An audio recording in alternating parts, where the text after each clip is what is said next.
Ya, bismillahirrahmanirrahim. Assalamualaikum warahmatullahi wabarakatuh. Teman-teman, kali ini saya akan membahas masalah spring bed ya.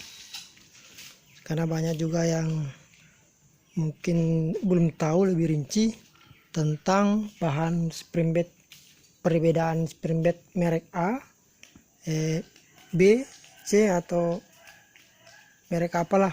Pada intinya spring bed itu yang membedakan sebenarnya itu dari, ini menurut pengalaman saya bro, yang membedakan spring bed itu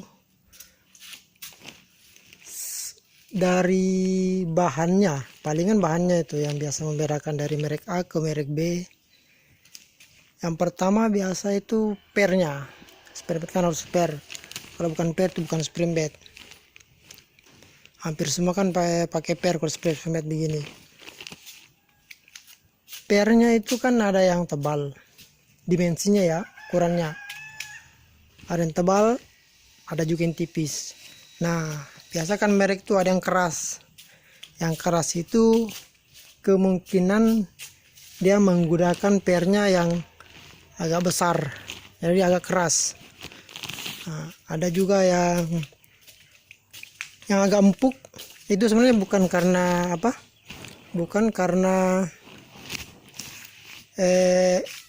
spring bednya murah atau bagaimana, tidak, cuma dia mungkin menggunakan pernya yang lebih kecil jadi agak empuk. Nah, yang kedua busanya, tergantung kualitas busa yang dipakai. Kalau biasanya kualitas busanya yang keras, nah itu agak tebal biasanya. Nah, ada juga yang agak lembek. Lembek bukan berarti dia tidak bagus, tapi dia menggunakan busa yang empuk. Nah, biasanya harganya sedikit murah. Nah, kalau pakai busa yang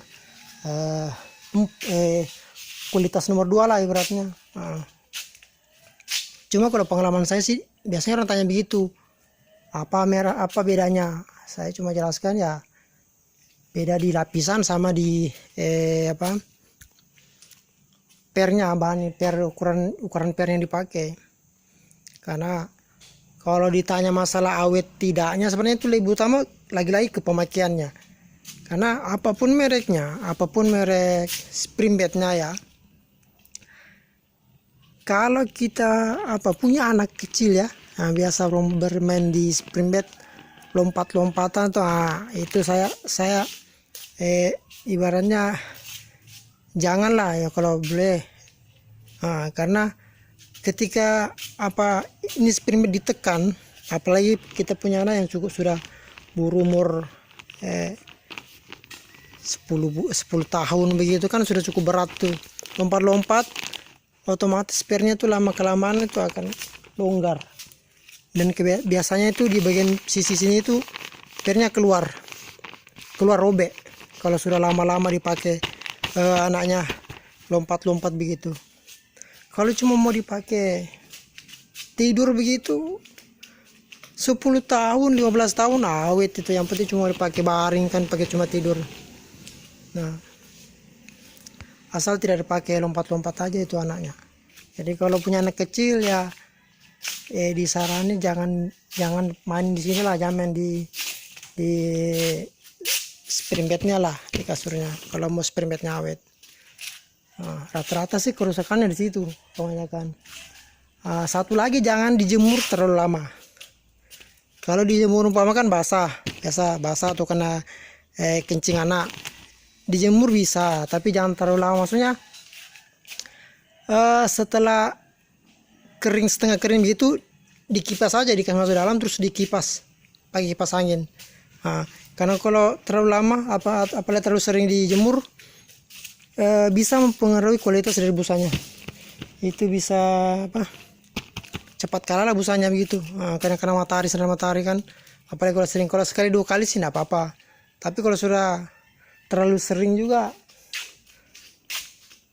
takutnya kan nanti bisa mempengaruhi kualitas busanya dan cepat kalah. Kalau busanya kalah biasanya tidak langsung biasanya di awalnya tuh dia kempes, terus pernya terasa di badan gitu kan. Nah, Berarti itu ibaratnya sudah mulai anu lah, sudah mulai busanya sudah mulai kalah. Iya. Tips juga ini, biasa kan ada biasa itu ada penjual spring bed keliling. Nah, yang model Divan itu kan yang dengan dengan koinnya langsung. Nah, itu pengalaman teman saya itu pernah beli di area saya tuh, pernah beli itu. Memang murah harganya, spring bedku murah. Nah, tapi dia ya namanya orang awam lah, mungkinnya tidak tanya-tanya langsung beli karena kok dapat spring bed murah sekali. Ternyata itu bukan per, dalamnya itu bukan per, teman-teman. Dalamnya itu apa? Karet ban, terus dilapisi kardus begitu, baru diisi busa. Jadi memang kalau awalnya memang mirip kayak begini, tapi ketika sudah dipakai, apalagi kalau dipakai 2-3 orang dewasa itu karetnya lepas, putus. Akhirnya apa? Ini tak turun jebol. Akhirnya komplain ke saya, kenapa spring itu begini? Saya coba lihat dulu bawahnya itu pakai per atau apa, bilang belum, ternyata cuma pakai karet ban dalam begitu. Yang penjual spring bed keliling ya, artinya maksudnya bukan semua juga, tapi oknum lah. Jadi setidaknya kalau mau beli spring bed keliling begitu, periksa dulu, karena mereka kan cuma lewat jual tuh tidak datang lagi. Biasanya kan cuma begitu, sekali lewat aja, sekali jual begitu, pindah kampung lagi. Tidak apa-apa sebenarnya kalau mau beli begitu, tapi tanyai dulu pakai apa, nggak pakai per nggak, atau pakai apa dalamnya. Dipress kan biasanya kalau Divan itu kan bawahnya bolong, itu bisa dibuka sedikit. Kalau Divan yang dengan spring bed langsung sambung dengan ranjangnya begitu. Nah, nggak apa-apa ditanyai dulu.